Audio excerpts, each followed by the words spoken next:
Años 30 del pasado siglo, con consecuencias trágicas para el testigo.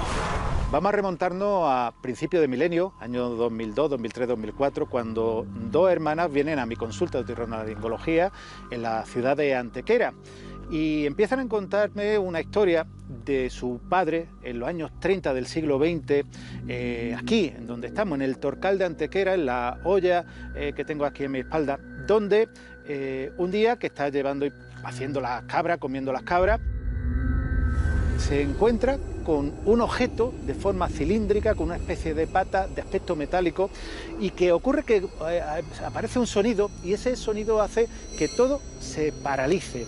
Él solamente puede mover lentamente sus ojos, pero ve como los pájaros se han quedado completamente congelados, las hojas, que había viento, se quedan totalmente al aire, y en un momento determinado vuelve a sonar el sonido, se desprende el objeto, desaparece el objeto y ya él se puede mover.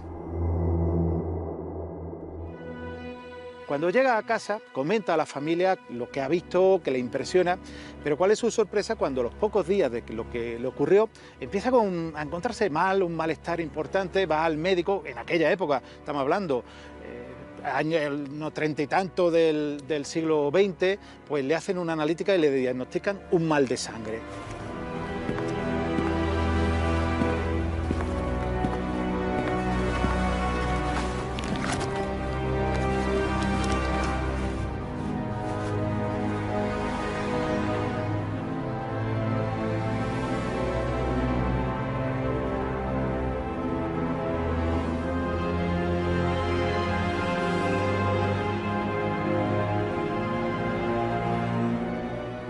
Poco tiempo después, el hombre fallece y son las hijas las que me relatan toda la historia tal como vivió y que relaciona efecto, causa, efecto, ver este objeto y el fallecimiento de su padre.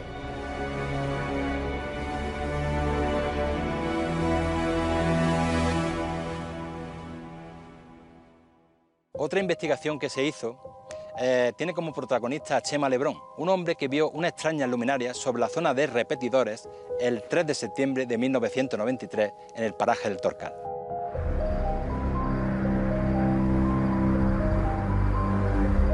En aquella noche, José Manuel Leblón se debía reunir con un grupo de radioaficionados en la zona alta de la sierra. Al parar su vehículo, se topó con algo que le llamó la atención en el cielo.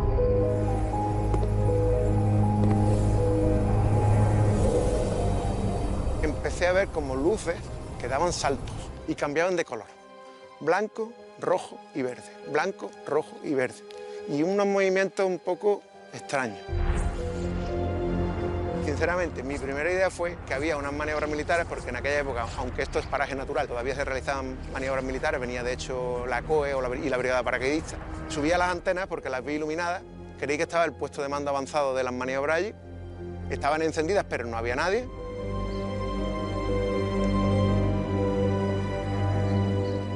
Pero mi sorpresa fue, al día siguiente volví a subir de día como estamos hoy, esto me pasó a las 12 de la noche, subí de día, 5 de septiembre de 1993, y me di cuenta que los riscos que hay y los movimientos que realizaban esas luces eran completamente inverosímiles con respecto a un ser humano.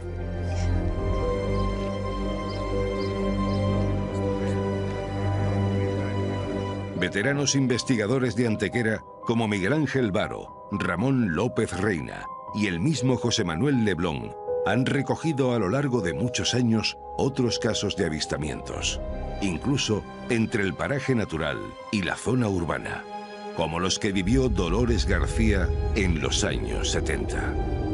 Recuerdo que había como haces de luz parecido a linternas, pero que tendrían que ser muy potentes porque la avistaba toda Antequera y no tenían explicación.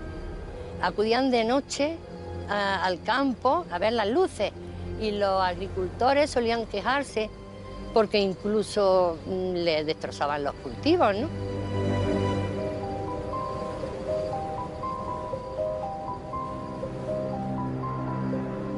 Uno de los casos más espectaculares de avistamientos de ovnis sobre el Torcal ocurrió en 1978.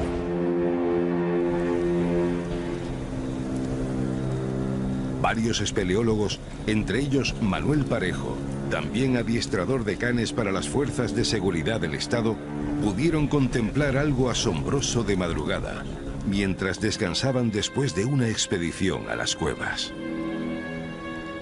Mi compañero Juan se ve que salió a fumar un cigarrillo o algo, y al momento yo estaba sentado atrás, me pega en el cristal y me digo, ¿qué pasa? Y digo, Manolo, ¿aquello qué es? Entonces aquí a mi espalda, a unos 700 metros, se veía una nave gigantesca, sobre el tamaño de una plaza de ruedo, de una plaza de los toros, unos 45 metros o así.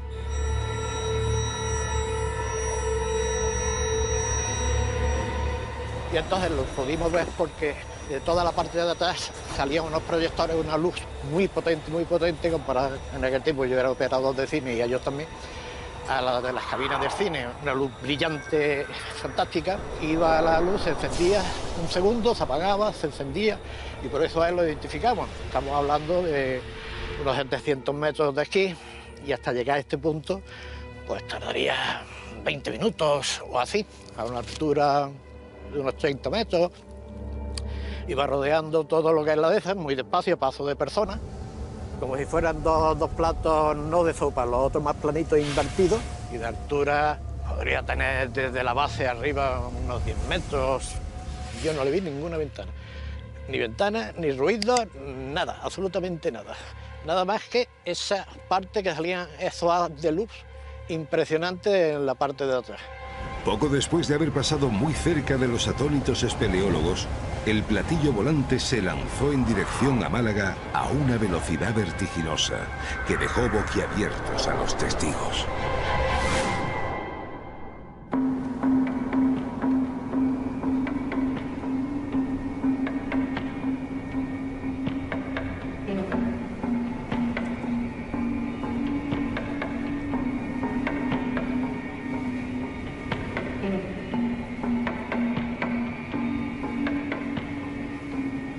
Y después otro tipo de casos que quizás son más extraños, aquellos donde hay una suerte de aparición, y no de un humanoide, sino de extraños seres, sombras, no sé si criaturas, que emergen de la propia superficie de la Tierra y de alguna manera establecen su propia extrañeza dentro de lo extraño.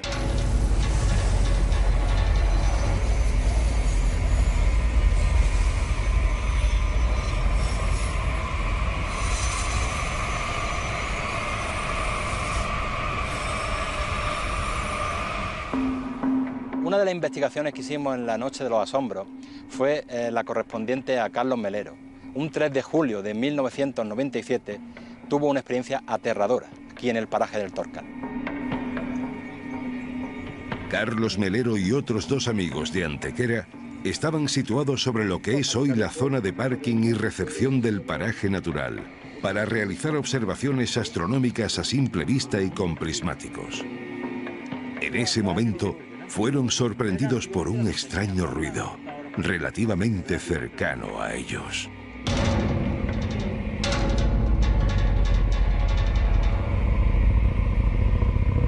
El ruido era fuerte, era grave, muy grave, y además uniforme, siempre, no oscilaba para nada, siempre uniforme. Es como de un motor, de una turbina, un motor. Entonces noté que se corta rápidamente el ruido, y nada más que hace cortarse el ruido, y eran las 12 y 16 minutos de la noche, del día 4 ya.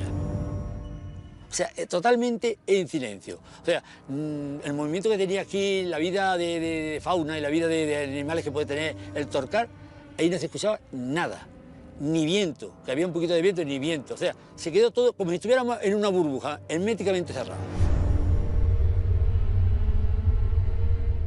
Una vez que se corta el ruido, empiezan a emanar sombras, pero sombras del suelo. Yo puedo decir que había más de 50 segundos.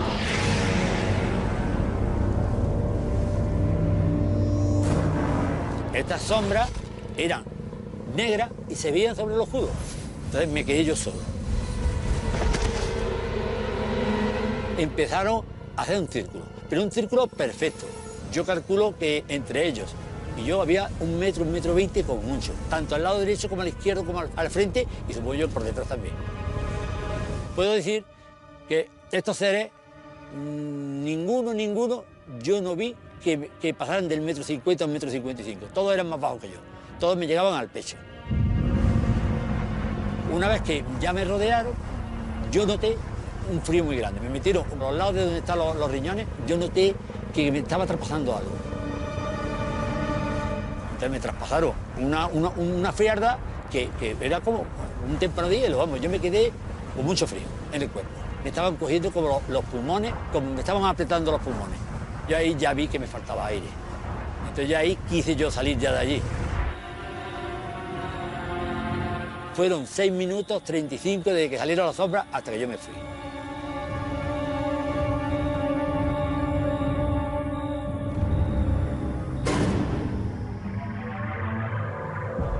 Aquello me produjo unos cambios que la suma todo era negativo. Había muchas tardes que tenía fiebre, pero fiebre alta, y a los 10 minutos no tenía nada. Estaba normal y corriente. Seguía con el dolor en el pecho, que tenía como una opresión, una presión muy grande en el pecho.